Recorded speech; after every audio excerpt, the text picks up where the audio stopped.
আজকে ওলকপি, মূলো, আলু, টমেটো দিয়ে আর ধনে পাতা দিয়ে তরকারি করব নিরামিষ। হ্যাঁ, দেখাবো পরে। তাহলে কেননা পেঁয়াজ রসুন তো দিতে পারবো না, তাই এই নিরামিষই খেতে হচ্ছে আর 4-5 দিন। ঠিক আছে, মূলোটা এই যে সিদ্ধ করছি আর ওলকপিটা একসাথে সিদ্ধ করছি, নয় সিদ্ধ ছাড়া তো হবে না। ঠিক আছে, বলছি কড়াই গরম হয়ে গেছে, এবং তেল দিচ্ছি।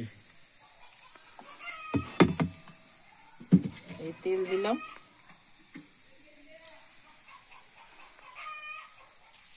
জিরে, শুকনো লঙ্কা আর তেজপাতা দিলাম।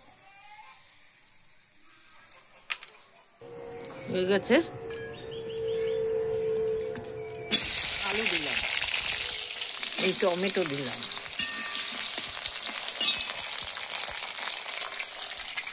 টমেটো গলার জন্য লবণ দিলাম। ভাজা হোক, তারপরে সিদ্ধ করেছি মূলো, ওলকপি, এই দুটো।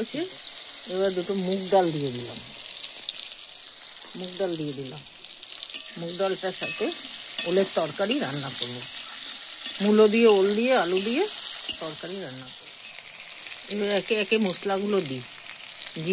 জিরে ধনের গুঁড়ো, লঙ্কার গুঁড়ো, এই হলুদের গুঁড়ো, লবণ দিয়ে দিয়েছি। মশলা থেকে তেল বেরাক, এবার এগুলো দিয়ে দেবো, ওলকপিগুলো দিয়ে, আদা বাটা, ওলকপি, মূলো দিচ্ছি, এই ধনে পাতা দিলাম,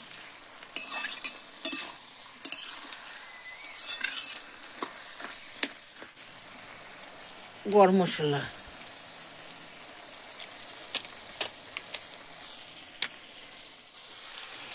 এই জল দিলাম, ও ঘি দিয়ে নামিয়ে দেবো। লাইক, শেয়ার, কমেন্ট করবেন, সাবস্ক্রাইব করতে দিয়ে দেবো। অল্প হালকা চিনি ঘি দিলাম। বলছি এবার হয়ে গেল, এবার নামিয়ে দিচ্ছি। এইভাবে রুটি, পরোটা, ডাল ভাতের সাথে খাবেন, খুব ভালো লাগবে। নিরামিষ তরকারি।